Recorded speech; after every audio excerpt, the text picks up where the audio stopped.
السلام علیکم ورحمۃ اللہ وبرکاتہ۔ ناظرین کرام، اس وقت آپ دیکھ رہے ہیں اقرا ٹی وی پر لائیو Q&A کا پروگرام۔ مفتی محمد اشفاق آپ کی خدمت میں حاضر ہیں۔ یہ پروگرام کا دوسرا حصہ شروع ہو چکا ہے، جس میں آپ کے لیے لائیو کالوں کا سلسلہ جاری کیا جاتا ہے۔ اگر آپ کے ذہن میں کوئی سوال ہے تو آپ بھی اسٹوڈیو کے نمبر پر فون کر کے معلوم کر سکتے ہیں۔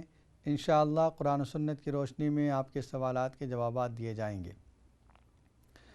آج جو ذکر چل رہا تھا سورہ مائدہ کا، اور جس میں حضرت عیسیٰ علیہ السلام سے اللہ تعالیٰ قیامت کے دن یہ سوال کریں گے، کیا آپ نے لوگوں سے کہا تھا کہ مجھے اور میری ماں کو، والدہ کو، مریم کو خدا مان لینا؟ عیسیٰ علیہ السلام کہیں گے سبحانک کہ اللہ تیری ذات پاک ہے، میں ایسی بات کیسے کہہ سکتا ہوں جس کا مجھے کوئی رائٹ نہیں؟ ان کنت قلتہ فقد علمتہ، اگر میں نے وہ بات کہی تھی تو آپ جانتے ہیں۔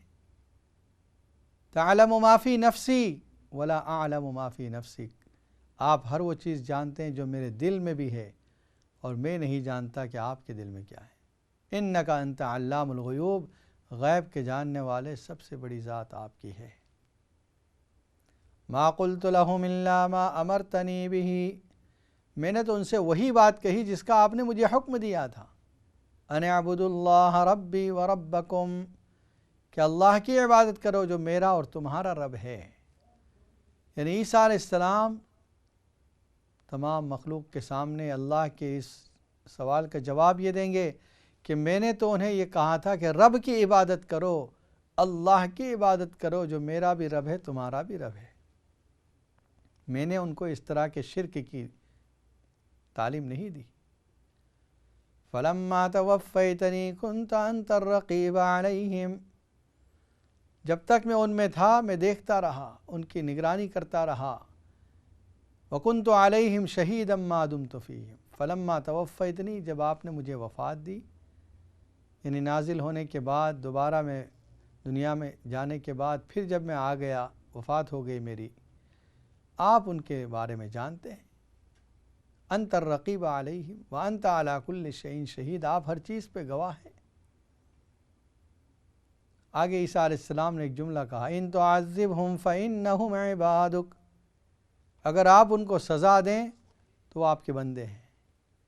وَإِن تَغْفِرْ لَهُمْ فَإِنَّكَ أَنْتَ الْعَزِيزُ الْحَكِيمُ، اگر آپ ان کو معاف کر دیں تو آپ زبردست ہیں، حکمت والے ہیں۔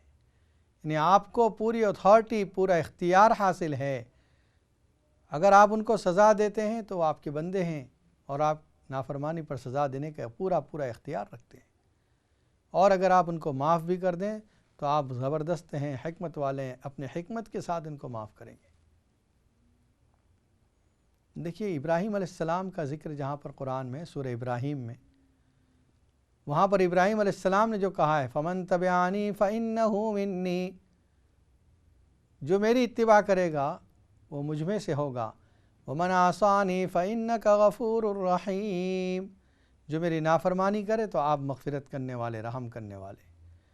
تو وہاں اللہ تعالیٰ کی صفت غفور الرحیم ذکر کی، اور یہاں پر عیسیٰ علیہ السلام العزیز الحکیم کہیں گے۔ مفسرین نے تھوڑا سا فرق لکھا ہے، وہ فرق یہ ہے، فرمایا کہ ابراہیم علیہ السلام نے یہ دعا دنیا میں کہی جہاں پر اللہ کی مغفرت کی امید کی جا سکتی ہے، رحمت آئے گی، اور وہاں پر عیسیٰ علیہ السلام اب سفارش ختم، اب اللہ کا اختیار چل رہا ہے، قیامت کا میدان ہے، اس وقت کہیں گے آپ ہی زبردست ہیں، آپ ہی غالب ہیں، آپ ہی حکمت والے ہیں۔ ایک مرتبہ نبی اکرم صلی اللہ علیہ وسلم رات کی نماز پڑھنے کھڑے ہوئے، تہجد کی نماز روزانہ آپ کا معمول تھا۔ جب اس آیت پر پہنچے ہیں ان تعذبہم فإنہم عبادک وإن تغفر لہم فإنک انت العزیز الحکیم، آپ کو قیامت کا وہ منظر یاد آ گیا۔ آپ اسی آیت کو ریپیٹ کرتے رہے، دہراتے رہے حتیٰ کہ صبح ہو گئی۔ حضرت عائشہ رضی اللہ تعالیٰ عنہ نے عرض کیا، یا رسول اللہ صلی اللہ علیہ وسلم، آپ نے ایک آیت میں پوری رات گزار دی۔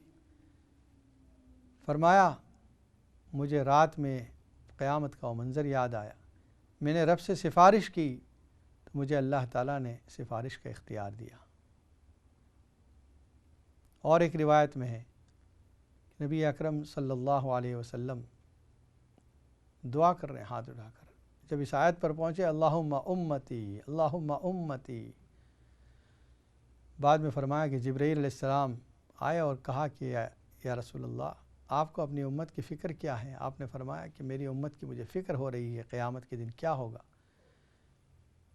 حضرت جبرائیل علیہ السلام اللہ کی طرف سے جواب لائے سنرضیک فی امتک، اے محمد صلی اللہ علیہ وسلم آپ فکر نہ کریں، ہم آپ کو آپ کی امت کے بارے میں خوش کر دیں گے، یعنی اللہ کی طرف سے اس امت پر ایسے انعامات اور احسانات اور مغفرت کی بارش ہوگی کہ آپ خوش ہو جائیں گے۔ ایک موقع پر صحابہ کرام رضی اللہ تعالیٰ عنہ کے سامنے آپ جنتیوں کی تعداد کا ذکر فرما رہے ہیں۔ سورہ واقعہ میں وہ آیتیں ہیں ثلۃ من الاولین وقلیل من الآخرین۔ فرمایا نبی اکرم صلی اللہ علیہ وسلم نے کیا تم اس بات پر خوش نہیں ہو کہ تم جنت والوں میں سے 1/3 ہوں گے، یعنی پوری جنت میں جتنے لوگ ہوں گے 1/3 اس امت کے لوگ ہوں گے۔ صحابہ کرام نے کہا اللہ اکبر، خوش ہو گئے۔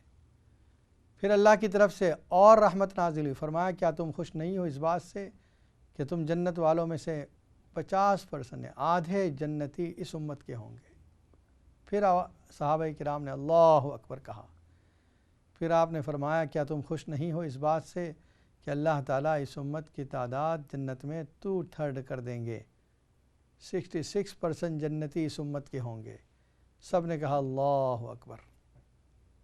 دوسری روایت میں اور واضح انداز میں آپ نے فرمایا کہ ٹوٹل جنت میں جانے والوں کی جو لائن بنے گی، صفیں بنے گی، وہ 120 صف ہوگی، جس میں سے 80 صف اس امت کے افراد کی ہوگی، اور باقی 40 کے اندر 40 کے اندر باقی تمام اگلی امتیں اس میں آ جائیں گی۔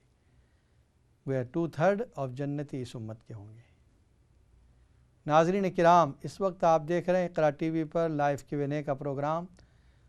مفتی محمد اشفاق آپ کی خدمت میں حاضر ہیں۔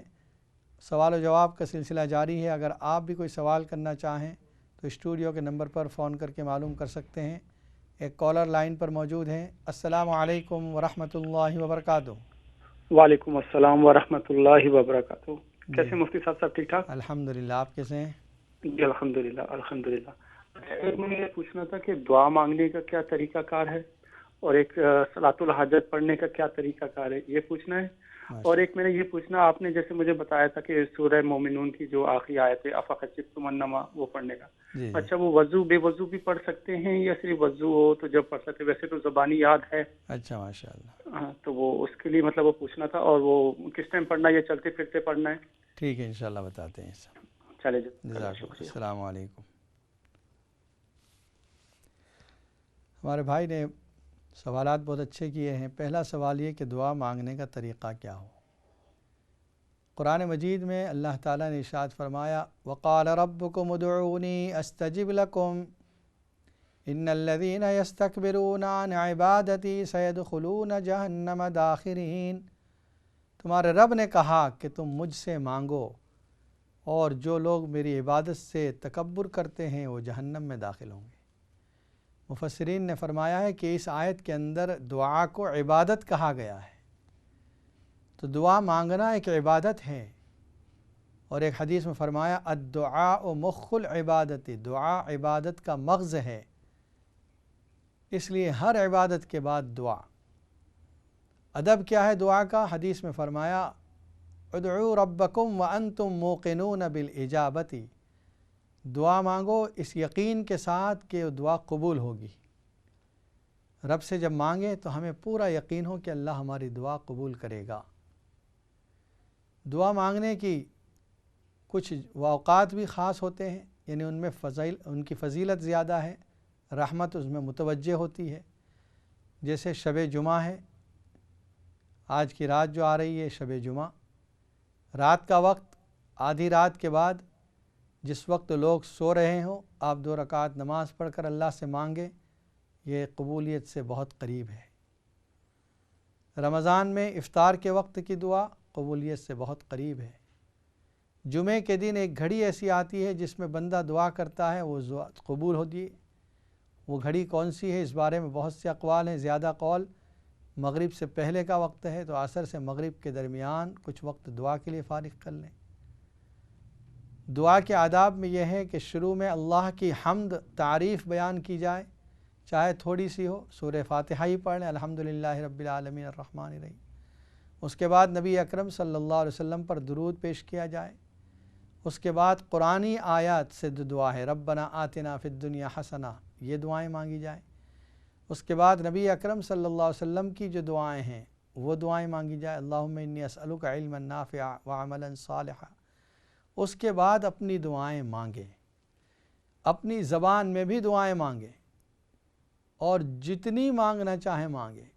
ایک صحابی دعا کر رہے ہیں اور اللہم اغفر لی، اے اللہ میری مغفرت فرما اور میرے ساتھ کسی کو شریک مت بنا، مجھ پر رحم فرما، میرے ساتھ کسی کو شریک مت فرما۔ نبی اکرم صلی اللہ علیہ وسلم نے سن لیا، کہا لقد تحجرت واسعا، تو نے تو ایک وسیع چیز کو بہت محدود کر دی، اللہ کی رحمت بہت ہے، ساری دنیا والوں پر اللہ رحم کر دے، پھر بھی اس کی رحمت میں کوئی کمی نہیں آئے گی۔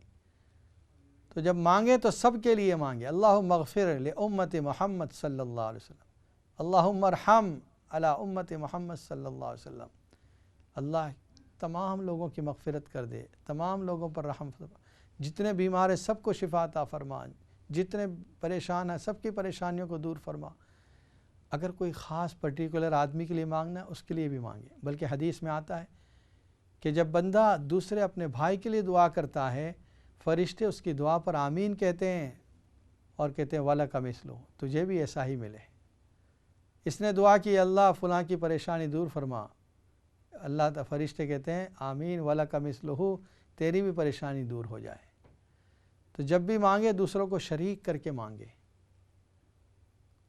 اور ایک سب سے اہم چیز جو ہے خشوع اور خضوع سے مانگے۔ یہ نہیں کہ صرف الفاظ ہیں ادا کر رہے ہیں رٹے ہوئے جو چلے اپنی زبان سے نکلے چلے جا رہے ہیں، بلکہ دل سے مانگے۔ جیسے ہم کسی آدمی کے پاس بیٹھ کر اس سے اپنی حاجت مانگتے ہیں، جس سے ہمیں یقین ہو کہ یہ ہماری حاجت کو پورا کر سکتا ہے، اس سے اپنے دل کی بات کہہ دیتے ہیں، اللہ سے اسی طرح کہیں۔ اور ایک شرط دعا کے لیے رزق حلال۔ حدیث میں آتا ہے ایک پراگندہ بال پراگندہ حال مسافر حالت سفر میں دعا مانگتا ہے، یا ربی کہہ کر ہاتھ اٹھاتا ہے، لیکن اس کی دعائیں کہاں قبول ہو، اس کا پینا حرام، اس کا کھانا حرام، اس کا لباس حرام۔ تو رزق حلال یہ شرط اول ہے دعا کے لیے۔ اور باقی ہر نماز کے بعد قبولیت کے کسی موقع پر، جیسے جو لوگ عمرے کے لیے حج کے لیے جاتے ہیں، بہت سے قبولیت کے مقامات ہیں وہاں پر، کعبہ کے نظر پڑتے وقت، اسی طرح ملتزم کے پاس، اسی طرح حجر اسود کے پاس، اسی طرح کنکریاں مارتے وقت، اسی طرح عرفات کے میدان میں، اسی طرح مزدلفہ میں بہت سے قبولیت کے مقامات ہیں، زمزم کے پینے کے وقت۔ ان مقامات پر دعا مانگی جائے تو قبولیت سے زیادہ قریب ہے۔ ہاتھ پھیلا کر دعا مانگنا یہ بھی اس کا ادب ہے۔ ویسے اگر آپ چلتے پھرتے زبانی دعا مانگ رہے ہیں دل ہی دل میں چپکے تو پھر ہاتھ پھیلانا ضروری نہیں، لیکن اسپیشل اب آپ ہاتھ پھیلا کر دعا مانگے، اللہ کو بڑا پسند ہے۔ وَإِذَا سَأَلَكَ عِبَادِي عَنِّي فَإِنِّي قَرِيبٌ، جب بندے میرے بارے میں آپ سے سوال کریں تو کہہ دیجئے کہ میں بہت قریب ہوں۔ اجیب دعوت الداعی اذا دعانی، میں دعا کرنے والے کی دعا کو قبول کرتا ہوں جب وہ دعا مانگے۔ اب دعا کی قبولیت حدیث میں آتا ہے 3 معنی ہیں دعا کی قبولیت کے، یعنی 3 انداز میں دعا قبول ہوتی ہے۔ ایک یہ کہ جو مانگا وہ مل گیا، یہ بھی دعا کی قبولیت ہے۔ ایک یہ کہ جو مانگا وہ نہیں ملا، اس سے بہتر کوئی چیز مل گئی، اس لیے کہ اللہ ہماری مصلحت کو ہم سے بہتر جانتے ہیں۔ ہم مانگ لیتے ہیں اللہ سے، ہمیں نہیں پتہ کہ ہمارے لیے مناسب بھی ہے یا نہیں، لیکن اللہ ہمارے لیے مناسب ہے تب دیتا ہے۔ ایک بچہ بیمار ہے فیور ہو گیا ہے اور آئس کریم کی وان آ گئی، اب وہ کہتا ہے امی آئس کریم چاہیے۔ امی جان اس کو سمجھتی ہیں کہ آئس کریم اس کے لیے مفید نہیں ہے اس وقت، تو اس کو چاکلیٹ دے کر کوئی اور دوسری چیز دے کر اس کو بہلا دیتی ہے کہ بیٹا ابھی تمہاری طبیعت ٹھیک نہیں، مناسب، لو یہ چاکلیٹ کھا لو۔ تو جو اس نے مانگا وہ نہیں ملا، دوسری کوئی چیز مل جاتی ہے، یہ بھی قبولیت ہے دعا کی۔ اور تیسری دعا کی قبولیت یہ ہے کہ نہ تو وہ چیز ملی جو مانگی، نہ وہ چیز ملی جو اس کے علاوہ کوئی تھی، بلکہ اللہ نے اس کے بدلے میں نیکیاں لکھ دی۔ قیامت کے دن بندہ ہزاروں لاکھوں نیکیاں صرف اس لیے دیکھے گا کہ اس نے دعائیں مانگی تھی اور اللہ نے اس کے بدلے میں وہ نیکیاں لکھ دی۔ بندہ تمنا کرے گا کاش دنیا میں میری کوئی دعا قبول نہ ہوئی ہوتی، سب کی جگہ نیکیاں لکھ دی جاتی۔ تو یوں سمجھ لیجئے کہ ہماری ہر دعا قبول ہو رہی ہے، اگر مانگا مل گیا یہ بھی قبول ہو رہی ہے، وہ چیز جو مانگی وہ نہیں ملی، دوسری ملی، یہ بھی قبول ہو رہی ہے، اور اگر ہمیں کوئی چیز نظر نہیں آ رہی ہے تو کم از کم ہمارے لیے جو نیکی لکھی جا رہی ہے وہ بھی قبولیت ہے۔ اس لیے کبھی بھی اللہ کی رحمت سے مایوس نہ ہو، مانگتے رہیں مانگتے رہیں۔ حدیث میں یہ الفاظ بھی ہیں، اللہ تعالیٰ بندے کی دعا قبول فرماتا ہے ما لم یستعجل، جب تک کہ جلدی نہ کرے۔ صحابہ کرام نے کہا جلدی کرنے سے کیا مراد ہے؟ فرمایا یہ نہ کہے کہ میں نے بہت دعا مانگی لیکن کچھ نہیں ہوا، جیسے اکثر ہم لوگوں کی زبان سے سنتے ہیں، کیا کریں بہت دعا مانگی لیکن کچھ نہیں ہوا، یہ جلدی کرنا ہے، کیونکہ اللہ کے علم میں ہے کہ کس وقت یہ کام پورا ہو۔ آپ نے مانگ تو لیا، لیکن اللہ جانتا ہے کہ آپ کی دعا کب قبول کی جائے، کب یہ کام پورا ہو، یہ اللہ کے علم میں بہتر ہے، اور آپ نے جلدی کر لی۔ آپ کہتے ہیں کہ اللہ نے قبول نہیں کی، پھر اللہ تعالیٰ قبول نہیں فرماتے۔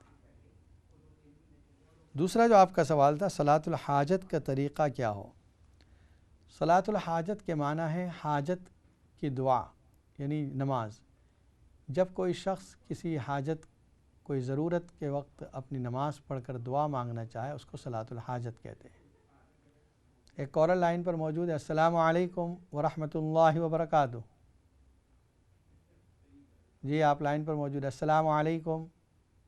السلام ورحمۃ اللہ وبرکاتہ۔ جی فرمائیے۔ جی نظر بد کی علامتیں کیا ہے، اور اگر کسی کو لگ گیا ہے تو اس کو دور کرنا کیسا ہے؟ ٹھیک ہے انشاءاللہ بتا دیں۔ جزاک اللہ خیر۔ اور ایک کالر لائن پر موجود ہے۔ السلام علیکم ورحمۃ اللہ وبرکاتہ۔ السلام علیکم مفتی صاحب، آپ خیریت سے ہیں؟ جی الحمدللہ، آپ ٹھیک ہیں؟ جی آپ کا بیان سورہ مائدہ کے اوپر بہت ہی پیارا بیان تھا، بہت ہی سن کے دلچسپی سے سنا اس بیان کو، ماشاءاللہ، جزاک اللہ۔ جی آپ ابھی دعا کے بارے میں فرما رہے تھے، جی جی تو میں آپ سے یہ پوچھنا چاہتی ہوں کہ کچھ دعائیں ایسی ہوتی ہیں نا جو ہم لوگوں کو اس دنیا ہی میں چاہیے ہوتی ہیں، جیسے ہم اپنے بچوں کے لیے مانگتے ہیں کہ اللہ انہیں راہ ہدایت دے دے تاکہ وہ اس دنیا میں بھی اچھی زندگی گزاریں اور آخرت میں بھی، تو ان دعاؤں کے لیے ہوتا ہے کہ اللہ میاں بس انہیں تو جلدی سے قبول فرما لے، تو اس کے بارے میں آپ کیا کہیں گے مفتی صاحب؟ ٹھیک ہے انشاءاللہ بتا دیں۔ جی جزاک اللہ خیر۔ صلاۃ الحاجت کا طریقہ کیا ہو؟ 2 رکعت نماز خشوع اور خضوع سے پڑھنا، اچھی طرح اطمینان سے سنتوں کے ساتھ وضو کرنا اور اس کے بعد 2 رکعت پڑھنا۔ ان 2 رکعت میں کوئی بھی صورت آپ پڑھ سکتے ہیں، اور ان 2 رکعت کے بعد اللہ سے مانگنا۔ جس وقت نماز شروع کی جائے اس وقت یہی نیت کریں کہ اللہ میں یہ 2 رکعت نفل نماز اپنی فلاں حاجت کے لیے پڑھ رہا ہوں، میری اس حاجت کو پورا فرما دیجیے۔ پھر نماز پڑھنے کے بعد پھر دعا مانگیں اور اس میں اس حاجت کا ذکر فرمائیں، اور اللہ سے یقین کے ساتھ دعا مانگیں، اللہ تعالیٰ اس دعا کو قبول کریں۔ بہتر وقت اس میں بھی رات کا وقت ہے تاکہ سکون کے ساتھ، ریاکاری کے بغیر، اخلاص کے ساتھ اللہ کے سامنے گڑ گڑا سکے بندہ۔ تیسرا جو آپ کا سوال تھا، افحسبتم انما خلقناکم، یہ بہترین عمل ہے۔ اس کے لیے اگر آپ چلتے پھرتے بھی پڑھنا چاہیں تو وضو شرط نہیں، اگر آپ نماز کے بعد پڑھیں تو اچھا ہے، لیکن چلتے پھرتے بھی پڑھیں۔ بہت فائدے ہیں ان 4 آیتوں کے۔ سورہ مؤمنون پارہ نمبر 18، اس کی آخری 4 آیتیں ہیں، آپ اس کا ورد کرتے رہیں، جتنا ہو سکے زیادہ سے زیادہ پڑھیں، اللہ تعالیٰ آپ کے تمام کاموں کو آسان فرمائے گا۔ ہماری بہن کا جو سوال تھا کہ نظر بد کی علامتیں کیا ہے اور اس کو دور کرنے کا طریقہ کیا ہے۔ نظر بد کی علامتیں ایک تو یہ ہے کہ انسان اچھا خاصا ہے اور اچانک بیمار ہو گیا بغیر کسی ریزن کے، یعنی کوئی موسم وغیرہ نہیں بدلا، کوئی چیز کھانے پینے میں نہیں آیا، اچانک اور بیمار پڑ گیا۔ اچھا خاصا صحت مند بچہ آہستہ آہستہ اس دبلا ہونے لگا، اس کی صحت ختم ہونے لگی، کاموں میں سے پڑھنے میں سے جی اچاٹ ہونے لگا۔ اچھا خاصا ایکٹیو آدمی لیزی ہو گیا، سست بن گیا۔ یہ سب چیزیں بعض لوگ یہ سمجھتے ہیں کہ اس کو کوئی بیماری کا اثر ہے، پھر دوائیں کراتے ہیں، پھر وہ اس میں چیک ہوتا ہے، یہ ٹیسٹ کراؤ وہ ٹیسٹ کراؤ، حقیقت میں اس کو نظر بد لگی ہوئی ہوتی۔ نبی اکرم صلی اللہ علیہ وسلم کے زمانے میں ایک صحابی جو بڑے خوبصورت تھے، وہ غسل کر رہے تھے، نیچے کے بدن پر کپڑا تھا، اوپر کا بدن کھلا تھا۔ کوئی ساتھی وہاں سے گزرا، اس نے دیکھا تو کہا کتنا اچھا خوبصورت بدن ہے اس کا، بس وہ غسل کر کے نکلا اور گرا۔ پریشان ہو گئے گھر والے، کسی نے یہ بات پہنچا دی کہ وہ آدمی، وہ ساتھی جو یہاں سے گزرا تھا، اس کی زبان سے یہ لفظ نکلا تھا۔ آپ صلی اللہ علیہ وسلم کو پتہ چلا، آپ نے فرمایا الا ما یقتل اصحابکم، کیوں اپنے ساتھیوں کو مارتے ہو اس طرح؟ جب کوئی چیز تمہیں اچھی لگے تو کہہ دو ما شاء اللہ لا قوت الا باللہ۔ یہ کہنے کی وجہ سے ہماری جو آنکھ میں اثر ہے وہ ختم ہو جائے گا۔ یعنی ضروری نہیں کہ آدمی کسی کو بری نظر سے یا دیکھے تبھی اس کی نظر بری لگے گی، بعض مرتبہ اپنوں کی بھی اچھی نظر بھی بری ہو جاتی ہے۔ مطلب ماں باپ کو اپنا بچہ بہت خوبصورت نظر آیا اور اس پر ایک دم ان کی آنکھیں پڑی اور بس یہ بھی نظر لگ جاتی۔ جب بھی کوئی اچھی چیز ہو بچوں میں بھی ماشاء اللہ پڑھ لیا کرے۔ اپنی کوئی گھر کی چیز ہے، گاڑی کی چیز ہے، کوئی بھی نعمت ہے، ہمیں اچھی لگ رہی ہے ماشاء اللہ کہیں۔ کوئی ذکر کر رہا ہے آپ کے سامنے، بھائی آپ کا لڑکا تو بہت اچھا ہے، بہت خوبصورت ہے، کہیں ماشاء اللہ لا، تو اسی وقت وہ نظر کا اثر ختم ہو جائے گا۔ اور نظر یہ برحق ہے۔ نبی اکرم صلی اللہ علیہ وسلم کے زمانے میں ایک آدمی تھا جس کے بارے میں مشہور تھا کہ اگر وہ کسی کو تیز نظروں سے دیکھ لے وہ مر جاتا ہے۔ مشرکین نے اس آدمی کو باقاعدہ انوائٹ کیا اور کہا کہ یہ جو آدمی ہے اس پر نظر لگا دو، یعنی محمد صلی اللہ علیہ وسلم پر نظر لگا دو۔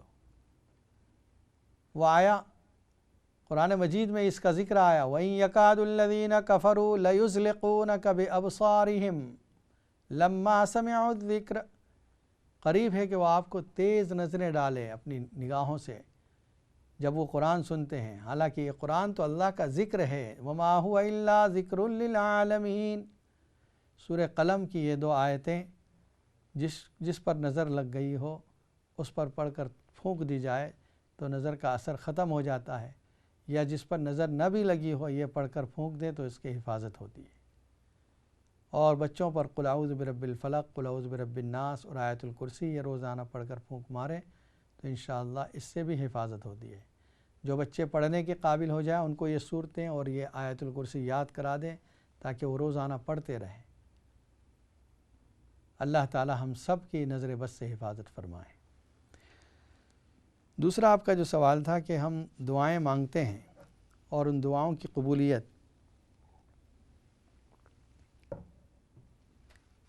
کچھ دعائیں ایسی ہوتی ہیں جن کو ہم یہ چاہتے ہیں کہ دنیا ہی میں پوری ہوں، بس ہمارا جو جذبہ ہے، ہر چیز میں ہمارا جذبہ عجلت کا ہے۔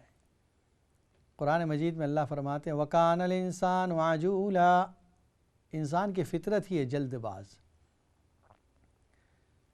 اللہ تعالیٰ بہتر جانتے ہیں کہ کس وقت کون سا کام پورا ہونا ہے، ہمیں نہیں پتہ، اس لیے ہمیں اللہ کی مرضی پر چھوڑ دینا چاہیے اور یقین یہ رکھنا چاہیے کہ اللہ تعالیٰ اپنی مصلحت کے مطابق اس کام کو اس کے وقت پر پورا کرے گا۔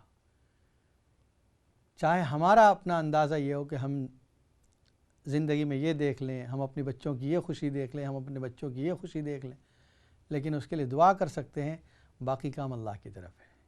یہ سوچیں ہمارا کام جو تھا اتنا ہم نے کر دیا، باقی کام اللہ کی طرف ہے، اس کا پورا کرنا اور اس کو کامیابی دینا اور اس کی تمام حاجتوں کا پورا کرنا۔ ہم مانگتے رہیں، کبھی نا امید نہ ہوں۔ جس وقت نا امید ہوگا یوں سمجھ لیں کہ اب ہماری دعا کا اثر ختم۔ تو دعا کے یہ فائدے ہیں اور دعا کرتے رہنا چاہیے۔ ہر وقت دعا کرتے رہیں، اللہ کا ذکر کر کے دعا کریں، بلکہ حدیث میں آتا ہے کہ رات میں ایک بندہ اٹھا، آنکھ کھلی، فوراً اللہ کا ذکر کر لے، سبحان اللہ، الحمدللہ، اللہ اکبر، اور کوئی دعا کر لے۔ اس وقت بھی قبولیت کا وقت ہے، آدھی رات قبولیت کا وقت، اللہ کا نام لے کر آپ دعا کریں، انشاءاللہ قبول ہوگی۔ ناظرین کرام، بریک کے بعد یہ پروگرام جاری رہے گا۔ اگر آپ بھی کوئی سوال کرنا چاہتے ہیں، انشاءاللہ بریک کے بعد آپ کی لائن کھول دی جائے گی۔ السلام علیکم ورحمۃ اللہ وبرکاتہ۔